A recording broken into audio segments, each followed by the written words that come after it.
ओम शांति। ओम शांति। ओम शांति। 10/5/24 प्रातः मुरली। ओम शांति। बाप दादा मधुबन। मीठे बच्चे बाप समान रहम दिल बनो। रहम दिल बच्चे सबको दुखों से छुड़ाकर पतित से पावन बनाने की सेवा करेंगे। प्रश्न है, सारी दुनिया की मांग क्या है जो बाप के सिवाय कोई पूरी नहीं कर सकता? उत्तर है, सारी दुनिया की मांग है शांति और सुख मिले।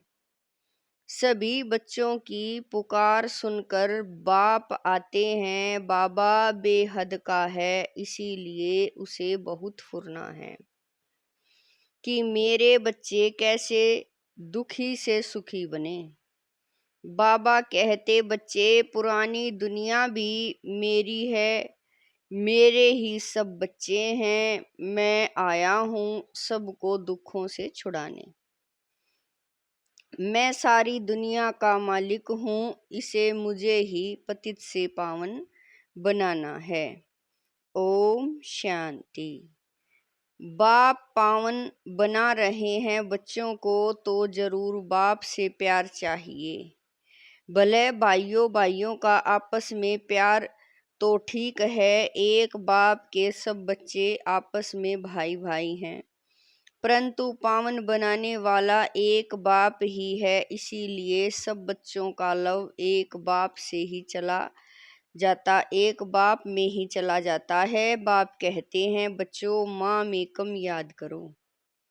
यह तो ठीक है, तुम भाई भाई हो तो जरूर शीरखंड ही होंगे। एक बाप के बच्चे हो, आत्मा में ही इतना प्यार है। जबकि देवताई पद प्राप्त करते हो तो आपस में बहुत ही प्यार होना चाहिए। हम भाई भाई बनते हैं, बाप से वर्षा लेते हैं, बाप आकर सिखलाते हैं। जो समझने वाले होते हैं वह समझते हैं। यह स्कूल व बड़ी यूनिवर्सिटी है। बाप सबको दृष्टि देते हैं व याद करते हैं। बेहद के बाप को सारी दुनिया के मनुष्य मात्र सभी आत्माएं याद करती हैं। बाप की ही सारी दुनिया है, नई व पुरानी। नई दुनिया बाप की है तो पुरानी नहीं है क्या? बाप ही सभी को पावन बनाते हैं। पुरानी दुनिया भी मेरी है, सारी दुनिया का मालिक मैं ही हूँ। भले मैं नई दुनिया में राज्य नहीं करता हूँ, परंतु बाबा कह रहे हैं, भले मैं नई दुनिया में राज्य नहीं करता हूँ, परंतु है तो मेरी ना। मेरे बच्चे मेरे इस बाबा कह रहे हैं, मेरे बच्चे मेरे इस बड़े घर में भी बहुत सुखी रहते हैं और फिर दुख भी पाते हैं। यह खेल है। यह सारी बेहद की दुनिया हमारा घर है। यह बड़ा मांडवा है ना। बाप जानते हैं सारे घर में हमारे बच्चे हैं, सारी दुनिया को देखते हैं, सब चैतन्य हैं। सभी बच्चे इस समय दुखी हैं, इसीलिए पुकारते हैं, बाबा हमको छी छी दुखी दुनिया से शांति की दुनिया में ले चलो।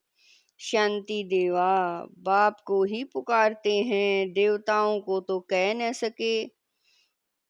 सब का वह एक बाप है, उनको सारे सृष्टि का फुरना रहता है।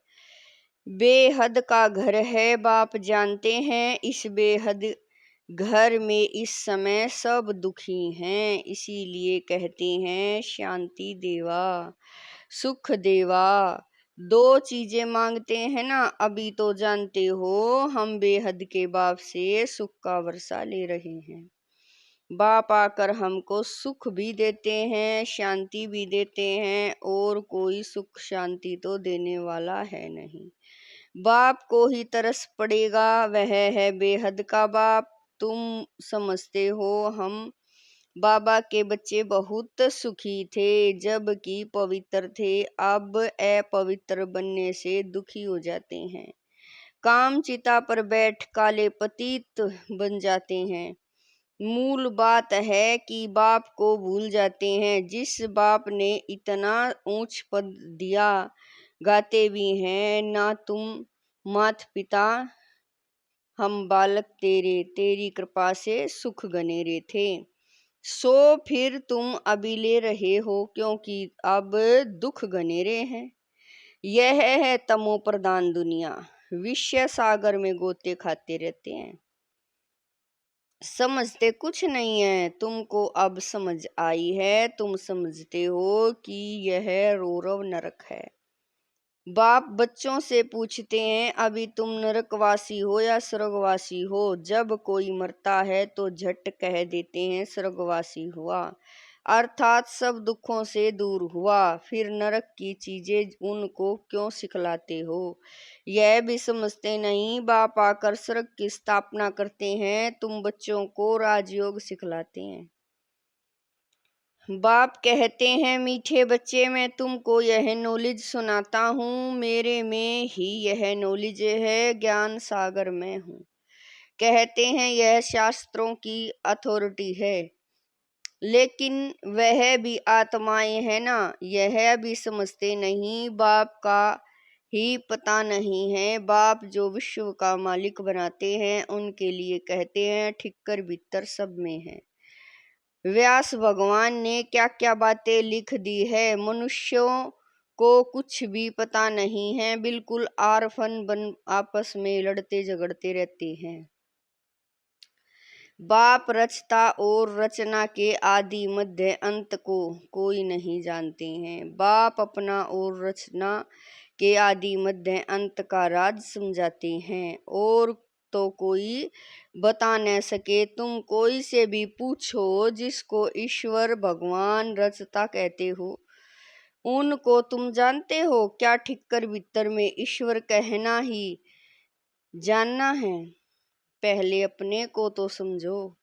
मनुष्य तमो प्रधान है तो जानवर आदि सब तमो प्रधान है। मनुष्य सतो प्रधान है तो सब सुखी बन जाते हैं। जैसा मनुष्य वैसा उनका फर्नीचर भी होता है।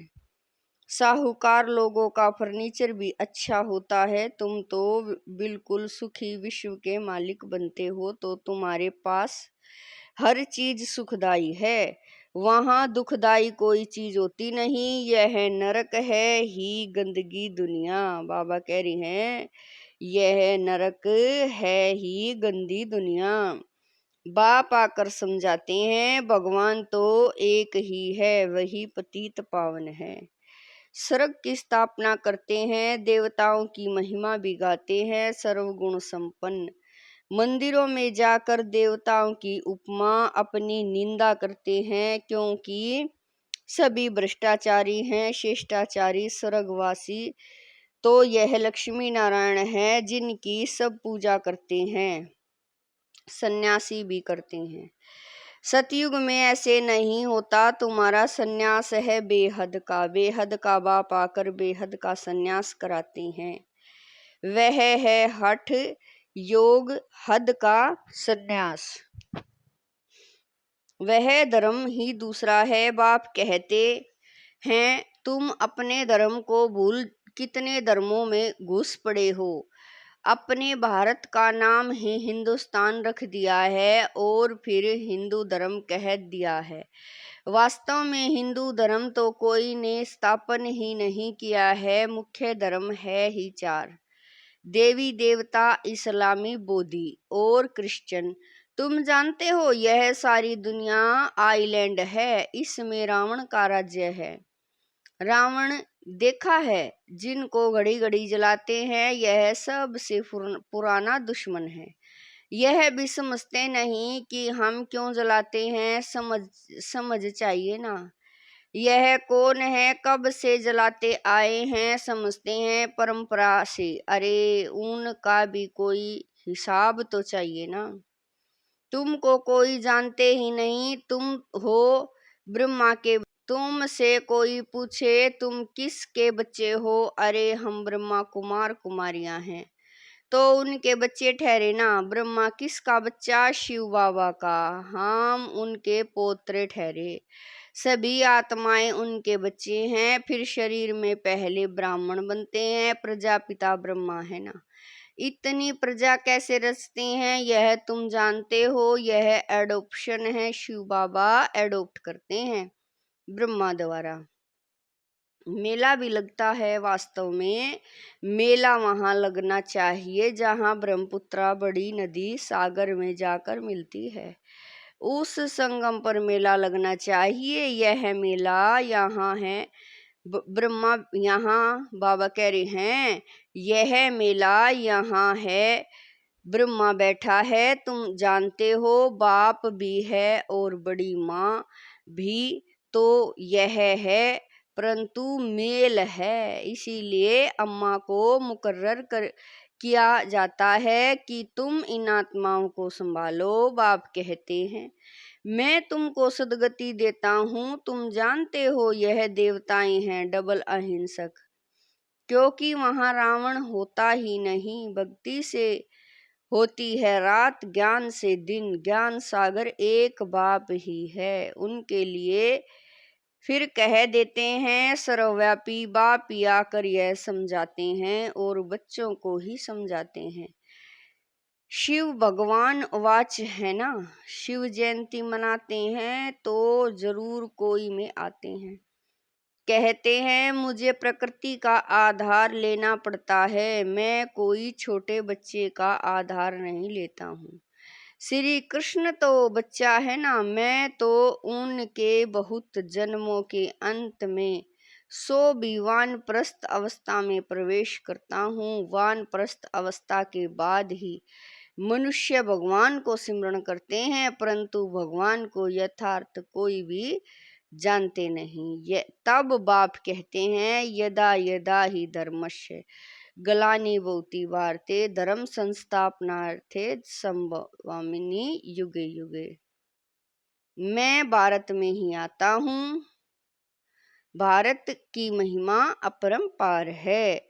मनुष्यों को देखा अहंकार देखो कितना है, मैं फलाना हूँ, यह हूँ। अब बाप आकर तुमको देही अभिमानी बनाते हैं। मीठे मीठे रूहानी बच्चों की रूहानी बाप बैठ ज्ञान के सब राज बताते हैं। यह है पुरानी दुनिया, सतयुग है नई दुनिया। सतयुग में आदि सनातन देवी देवता धर्म ही था। 5000 वर्ष की बात है शास्त्रों में। फिर व्यास ने लिख दिया है कल्प की आयु लाखों हजार वर्ष है, वास्तव में है 5000 वर्ष का कल्प। मनुष्य बिल्कुल अज्ञान की कुंभकर्ण की नींद में सोए पड़े हैं। अभी तुम्हारी यह बातें कोई नया सुनेगा तो समझ नहीं सकेगा, इसीलिए बाप कहते हैं मैं अपने बच्चों से ही बात करता हूँ। भक्ति भी तुम ही शुरू करते हो, अपने को ही चमाट मारी है, बाप ने तुमको पूज्य बनाया, तुम फिर पुजारी बन जाते हो। यह भी खेल है। कोई कोई मनुष्य नरम दिल होते हैं तो खेल देख कर भी रो पड़ते हैं। बाप तो कहते हैं जिन रोया तिन खोया। सतयुग में रोने की बात नहीं, यहाँ भी बाप कहते हैं रोना नहीं है, रोते हैं दवा पर कलयुग में। सतयुगी कभी रोते नहीं हैं, पिछाड़ी में तो किसी को रोने की फुर्सत ही नहीं रहेगी। अचानक मरते रहेंगे, हाय राम भी नहीं कह सकेंगे। विनाश ऐसा होगा जो जरा भी दुख नहीं होगा, क्योंकि हॉस्पिटल आदि तो रहेगी नहीं, इसीलिए चीजें ही नहीं, बाबा कह रहे हैं इसीलिए चीजें ही ऐसी बनाते हैं। तो बाप समझाते हैं तुम बंदरों की मैं सेना लेता हूँ रावण पर जीत पाने के लिए। अब बाप तुमको युक्ति बताते हैं रावण पर जीत कैसे पानी है। सब सीताओं को रावण की जंजीरों से छुड़ाना है। यह सब समझने की बातें हैं। भगवान वाच बच्चों को ही बाप कहते हैं हियर नो इविल। जिन बातों से तुम्हें कोई फायदा नहीं, उनसे तुम अपने कान बंद कर लो। अब तुमको श्रीमत मिलती है, तुम ही श्रेष्ठ बनेंगे। यहाँ तो श्री श्री का टाइटल सबको दे दिया है। अच्छा, फिर भी बाप कहते हैं अपने को आत्मा समझो और बाप को याद करो। कितना वंडरफुल हार जीत का यह बेहद का खेल है जो बाप ही समझाते हैं। अच्छा, मीठे मीठे शकील दे बच्चों प्रति मात पिता बाप दादा का याद प्यार और गुड मॉर्निंग। रूहानी बाप की रूहानी बच्चों को नमस्ते। हम रूहानी बच्चों की रूहानी मात पिता बाप दादा को दिलवा जान शिकवा प्रेम से याद प्यार गुड मॉर्निंग नमस्ते। ओम शांति। मेरे बाबा मीठे बाबा प्यारे बाबा लाख लाख शुक्रिया मेरे बाबा। धारणा के लिए मुख्य सार है। नंबर 1, बाप समान रहम दिल बनना है। सबको दुखों से छुड़ाकर पतित से पावन बनाने की सेवा करनी है। पावन बनाने के लिए एक बाप से बहुत बहुत लव रखना है। नंबर 2, बाप कहते हैं जिन रोया तिन खोया, इसीलिए कैसी भी परिस्थिति हो तुम्हें रोना नहीं है। वरदान है समय के राज्य द्वारा अपने साथियों को स्नेही सहयोगी बनाने वाले मास्टर दाता भव। वरदान है स्वयं के राज्य द्वारा अपने साथियों को स्नेही सहयोगी बनाने वाले मास्टर दाता भव। राजा अर्थात दाता, दाता को कहना व मांगना नहीं पड़ता। स्वयं हर एक राजाओं को अपने स्नेह की सौगात ऑफर करते हैं। आप भी समय पर राज्य करने वाले राजा बनो तो हर एक आपके आगे सहयोग की सौगात ऑफर करेंगे। जिसका स्वयं पर राज्य है उसके आगे लौकिक अलौकिक साथी भी हाजिर जी हजूर हाँ जी कहते हुए स्नेही सहयोगी बनते हैं। परिवार में कभी ऑर्डर नहीं चलाना, अपनी कर्मेंद्रियों को ऑर्डर में रखना तो आपके सर्वसाथी आपके स्नेही सहयोगी बन जाएंगे। स्लोगन है सर्व प्राप्ति के साधन होते भी व्रती उपराम रहे तब कहेंगे वैराग्यवर्ती। स्लोगन है सर्व प्राप्ति के साधन होते भी व्रती उपराम रहे तब कहेंगे वैराग्यवर्ती। ओम शांति।